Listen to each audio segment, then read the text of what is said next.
Why did I decide to do one dress, 1 month? Because I thought it would be an interesting experiment to see if it would give me any new insights about why the capsule wardrobe thing has not quite worked out for me yet.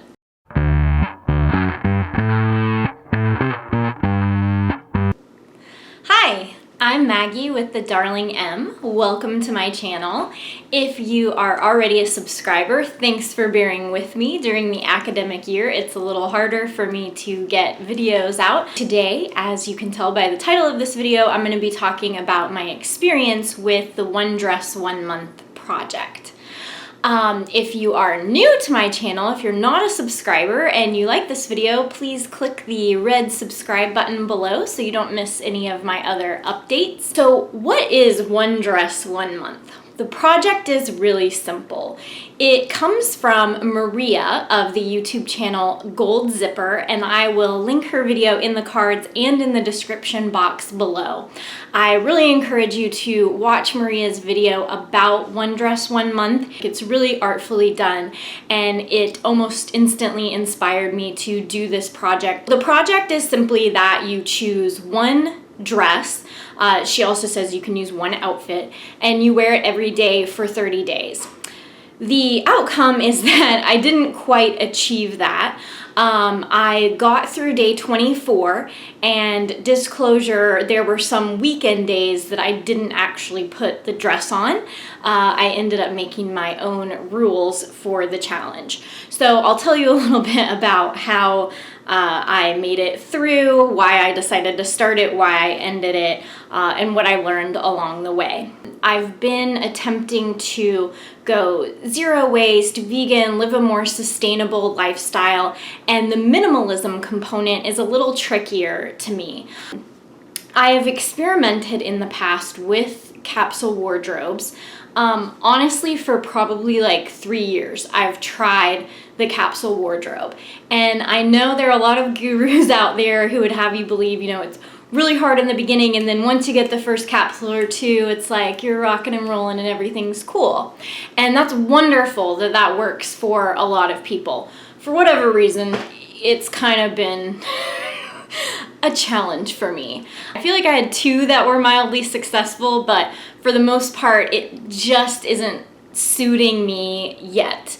So I thought with One Dress, 1 Month, it would be a way of taking the Project 333 or Caroline from Unfancy's 37 pieces, and by simplifying it to just one item, I hoped it would help me achieve minimalism and simplicity and figure out what the heck my style is so that I can make a much, much smaller wardrobe work for me.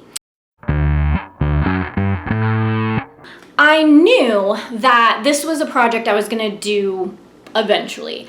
I had tentatively started plans thinking that in February or March I would try this project out. I knew I wanted to do it with my own twist though, so I actually had ordered a vintage dress that I thought might be perfect for it, even though it was a really dangerous choice because it was a print dress. It was kind of graphic.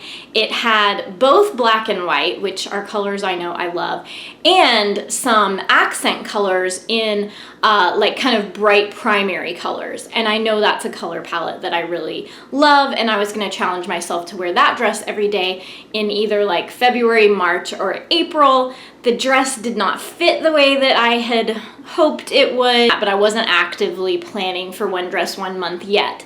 Then January 4th, I had to attend a semi-formal event, and it was negative 16 degrees, or it was going to be really cold, and I felt like I needed to wear a dress, but I also didn't want to freeze to death. So I chose a black dress, kind of 3/4 sleeves, wrap dress, in black. And I layered on, I think I wore 2 pairs of tights.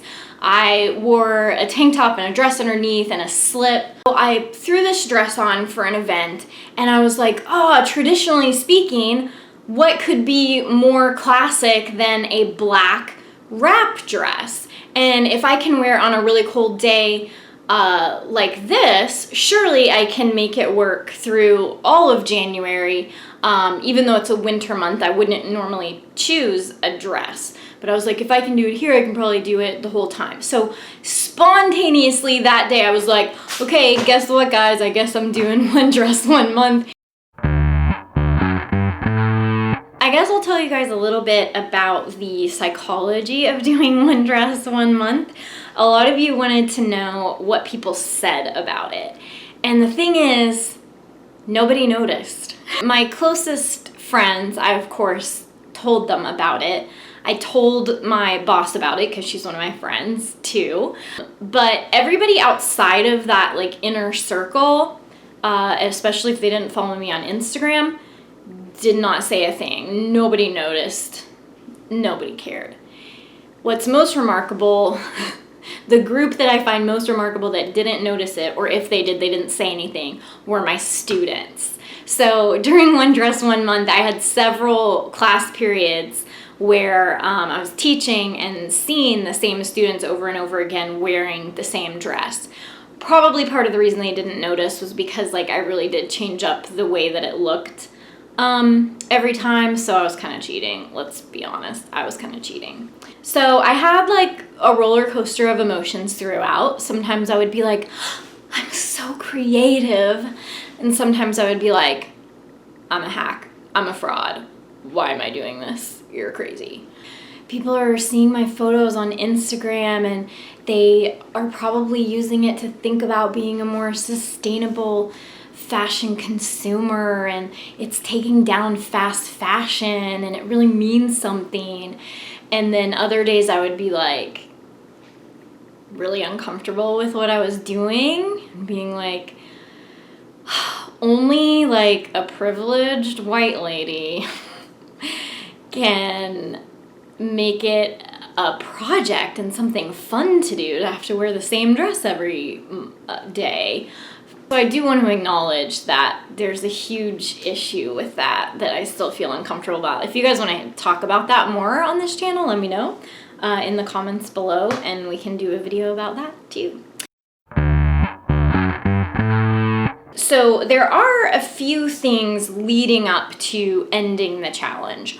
One was I saw La La Land, the award-winning film starring Emma Stone and Ryan Gosling. And with the opening number of that song, I was just like, oh my gosh, it's Maggie colors everywhere.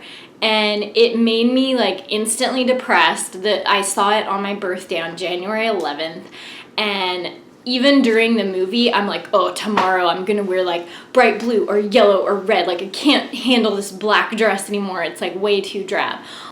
So seeing that movie was like really inspiring to me. And I remembered that I often get inspiration from film. So that is something I might not have noticed as much if I weren't wearing the same dress every day.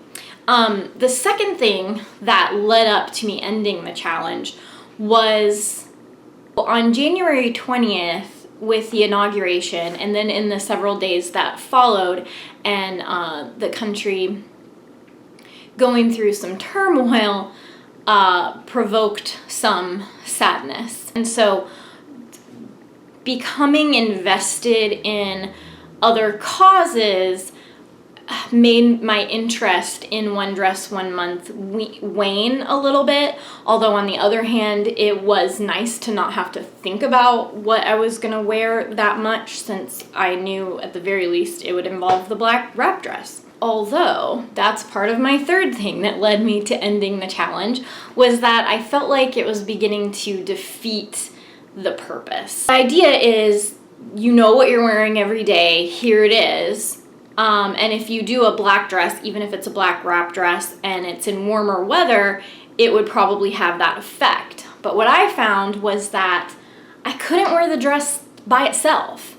Like, I didn't really gain the benefits of wearing exactly the same thing, because I kept changing it up with what I would layer underneath it, over it. Would I wear tights? Would I wear leggings? Which shoes would I wear? So So I eventually found out that I had worn 7 pairs of shoes during these 24 days with this one dress, plus all this other stuff. I'll show you.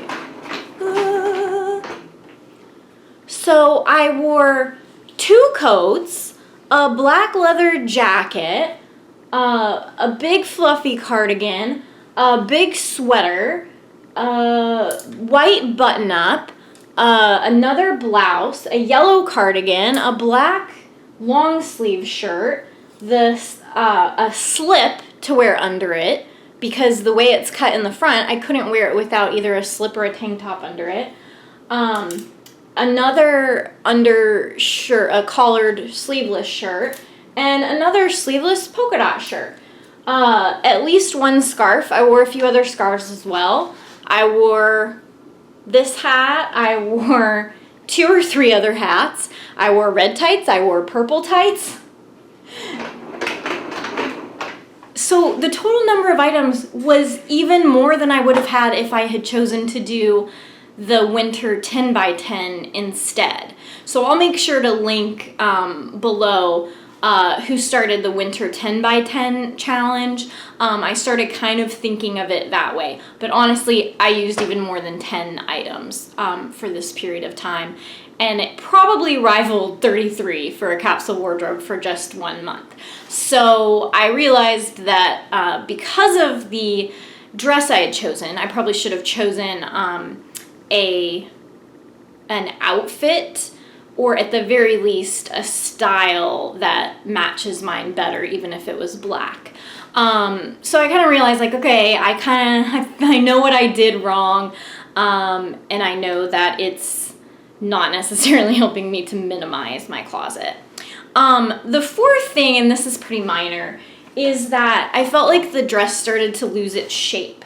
I only washed it 3 or 4 times during the 24 days, but I felt like the front started to droop, like the front panel, the left side of the wrap, like started to lose its shape, and it just didn't feel as flattering anymore. So I was kind of disappointed to learn that after only just a few washes, and I hung it dry, so I machine washed it a few times, and like seriously, I think 3 or 4 times, so roughly once a week, I would machine wash it, gentle, cold, and hang it to dry, and it already started to lose its shape after that, so that was kind of disappointing. What finally pushed me over the edge, day 25 was a Saturday, and I had already given myself the exception, I guess, of like cheating on the weekends, because the dress just didn't match the casual, laid-back nature of what I do on the weekends. And day 25 was not just any weekend. I had a big event where I was going to be a guest speaker, and it wasn't fancy though. It was still like really laid back, and I didn't want to wear the dress. I really wanted to wear color because I knew that that's what made me most confident. So that night, and on the weekends leading up to day 25, I still forced myself to wear black as a way of sticking with the project. But that night, Saturday, which was day 25 of my one dress, 1 month, I wore a pink top and a like orange blazer. And it seemed like an exception, and I was like, I don't know what I'm gonna do tomorrow. I don't know what I'm gonna do Monday. Am I gonna put the dress back on again? And after wearing that bright color, I couldn't do it. I couldn't go back after that. Like, I wasn't sure every day that I woke up, I'm like, I could put the dress on again. Some of you on Instagram reminded me, like, you didn't say that 30 days had to be consecutive, so I could have put it on again. But I just felt like I was done with it. I felt like it did what it needed to do, and that I would actually like to try the project again in the future, with more planning, like selecting a better dress. Victories, the care, like I said, was super easy People have asked if it like got smelly. No, like it never did. Like the times that I did wash it, I just kind of did it because I felt like it had been long enough. Like I'd been wearing it for like 7 or 8 days and be like, well, it makes sense to wash it. And I also secretly hoped it would get rid of some of the dog hair too. Yeah. The two greatest things that came out of One Dress One Month for me were finding my favorite outfit. So my favorite outfit out of the whole One Dress One Month, even though the dress is my least favorite part of this outfit, is my Anna Karina inspired outfit. So realizing that cinema is one of my big inspirations helped finally guide me, and I'm gonna try to use the word cinematic in creating my next capsule wardrobe. So that brings me to what's next. Right after One Dress One Month, one of the things that I was inspired to do was a no makeup challenge. So you can see my documentation of that on Instagram as well. That was really interesting. But also, I just enrolled in the first online course about creating a capsule wardrobe. And what really appeals to me about this one is that it kind of subverts the standard line that we hear, and you see so many capsule wardrobes that are minimalist in style and also tend to be really neutral. And this online course is by Budget Bohemian. Her name is Monica. She seems like a really cool person. And so I'm excited to actually take her course. A lot of people have published guides and processes you can go through to help you create your capsule wardrobe, but this is the first one where there's an instructor guiding you along the way. So I'm very much looking forward to seeing how that goes and how what I learned from One Dress One Month, which is that I like modeling my outfits after my favorite films. I'm looking forward to seeing how that plays out in my newest capsule wardrobe that I'll be creating in this course. So I'd really love you guys to let me know what you think. Let me know if this is something you'd ever try. If I didn't answer any of your questions, I hope I got them all. And I hope you'll consider following me on Instagram, since as a professor during the academic year, it's a lot easier for me to keep up with posting on Instagram than making a video. Okay, you guys, I will talk to you later.